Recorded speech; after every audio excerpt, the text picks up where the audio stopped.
Welcome to my new blog Lowry king blog. तपाईहरुलाई Lowry king ब्लगमा आज पनि म स्वागत गर्दछु। धेरै टाइम भयो भिडियो नआएको। आज म एउटा भिडियो ल्याउन चाहिरहेको छु तपाईहरुमा चाहिँ खरायोले के खान्छ र खरायो कस्तो हुन्छ यो भिडियोको साथसाथै म जोड्दै छु आज डाबर क्यों सोरा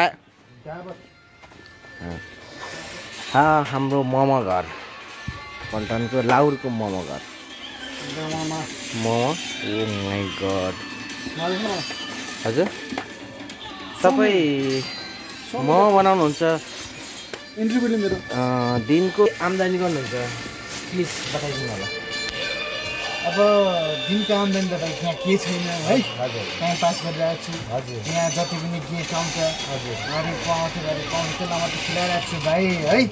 एउटा आम्दानी छैन, बिलको थप छैन, बिलको थप यहाँ छैन। यो मोमो तपाईँ के राखेर बनाउनु हो? यहाँ देखाए यो मोमो उब्रे छ, यो मोमो यहाँ छ। यो मोमो सेल नभएको मोमो हो। यो यो के गर्नुहुन्छ अब यो मोमो? अब यसलाई उमाल्ने हो। हजुर उमालेर आरपिकेटको घलेर त्यो विवेक अनि त्यो अभिषेकलाई कोचारिदिने हो। कोचारिदिनु जबरजस्ती कोचारिदिनु खाइहाल्छ। यो के राखेर बनाउनुहुन्छ तपाईँले? यो एकदम राम्रो बनाउनु भएको छ। यो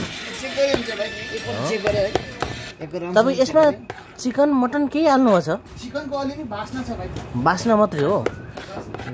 ल ठिक छ। यो अब बनाउँदै हुनुहुन्छ फेरि? अब बन्द भयो दोकान। सिर्फ एक सिट बाँकी हो? एक सिट बाँकी, बन्द भयो। आजको लागि यति हो।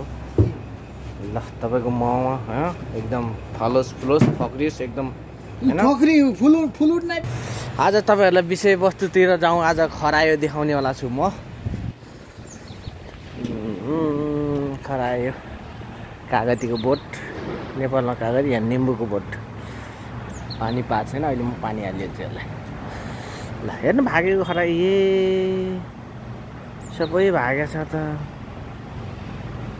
म आएको सबै भाग्यो त। यसरी नभाग न, म यहाँ रानी हो। उनीहरूलाई खानी मैले घाँस हालिदिएछु यहाँ। ले भागेछ, भागेको छ त। त्यसो नभाग न, भोलिदेखि कसले हाल्छ भाग्यो भने खाना। आऊ यता आऊ आऊ आऊ छुन्चुली आऊ। ल घाँस खाऊ। ल आइज ओए पुतले आइज। ल ल ल ल घाँस खा। कहाँ दुलोतिर गएको यिनीहरू? ल ल ल आइज। ल होइन यसले खाने घाँस चाहिँ परेन। यो एकदम कलिलो घाँस खाना चाहिँ मन पराउँछ यिनीहरू। अनि त्यो फ्रुटहरू हुन्छ नि तपाईँको पत्तागोपी अनि काउली, त्यसको ऊ पनि खान्छ यिनीहरूले। पात पनि एकदम मजासँग खान्छ यसले। अब यो अझै छ त्यो दुलोमा कति गाछा। यो यसले बच्चा पायो भने एकचोटिमा पाउँछ 8वटा 10वटा। सानो बच्चा त्यही दुलोभित्र पाउनु रहेछ। अनि अलिक ठुलो हिँड्न सक्ने भएपछि यिनीहरू बाहिर निस्किन्छ बच्चा लिएर। आज 6वटा मात्रै छ, अरू 2टा कहाँ गएछ? त्यो एउटा बिराम भएछ कि क्या हो? त्यो पङ्लाङ सुतेछ। यो खरायो सबैलाई मनपर्ने हो। तपाईँको नानी बाबुहरूले देख्यो भने मलाई चाहियो मम्मी, मलाई चाहियो यो भनिहाल्छ। यति राम्रो हुन्छ नि खरायो। यो कालो चाहिँ भाले हो। यो कालो अर्कै छ नि त्यो अलिकति। त्यो छुच्चो पनि छ, त्यो टोकिदिन्छ अरूलाई। अस्ति एउटा कुकुरले घाँटीमा समातेर मारेको थियो। मार्यो भन्नाले मार्न त सकेन, हामी लखाट्यौँ। तर पनि आएको थियो नजिकै। अलिअलि बच्दै थियो। त्यो कहाँ गयो त? त्यो मऱ्यो होला सायद, देखेको छैन। भित्र गुफा जस्तो बनाएको छ, त्यहाँतिर गयो भने खासै भेटाउँदैन यिनीहरूलाई। 6वटा मात्रै आयो, अरू कहाँ गएछ? खरा खबाट खरायो। यहाँ एउटा निस्क्यो। यसरी निस्किन्छ, फुत्त आउँछ, फुत्रो आउँछ है त्यो। अब हेर्नुहोस् है, यो आउँछ यो पुत्र आउँछ। ऊ आयो पुत्र आउँछ।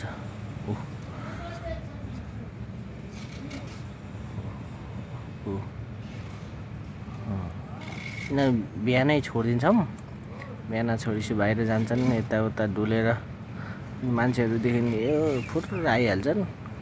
केही चिजहरू देखिने बित्तिकै आएर यहाँ बसिहाल्छन्। राति फेरि छोपिदिन्छौँ, भोलि बिहान यिनीहरूको एकदम बिहान त्यो झुल्के खाम हुन्छ नि, यो त्यस्तो बेलामा शीतमा अलिअलि घाँस शीत परेको घाँसमा चाहिँ यिनीहरू एकदम खाना रुचाउने रहेछ। यिनीहरू त्यस्तो घाँसमा चाहिँ एकदम मजासँग खान्छ यिनीहरू। र खरा एकदम राम्रो देख्छ मान्छेहरूले। तर मासु पनि खान्छ यसको खाना त, तर अलि मासु खाना चाहिँ अलि ठिक लाग्दैन होला जस्तो लाग्छ मलाई चाहिँ। किनकि एक प्रकारको मुसा जस्तै त हो, यो मुसा जस्तै त हो।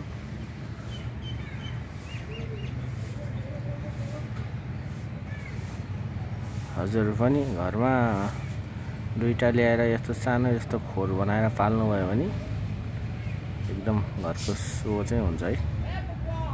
बिहान छोडिदिने, आएर माथि खोरमा बसिहाल्छ। एकदम राम्रो खराएछ। यति भन्दै आज मेरो भ्लग यहीँ अन्त गर्न चाहन्छु। हजुरहरू सपोर्टिङ गरिदिनु होला, लाइक गरिदिनु होला, कमेन्ट गरिदिनु होला, कस्तो भिडियो हाल्ने भनेर जानकारी गराइदिनु होला। अझै थप भिडियोहरू फेरि ल्याउँदै गर्छु म। हजुरहरूको साथ सपोर्ट आयो भने सायद छोटा युट्युबर बन्छ होला भन्ने आशामा आज भिडियो मैले यहीँ बिट मार्न चाहेँ। हस् त, धन्यवाद, नमस्कार, बाई बाई।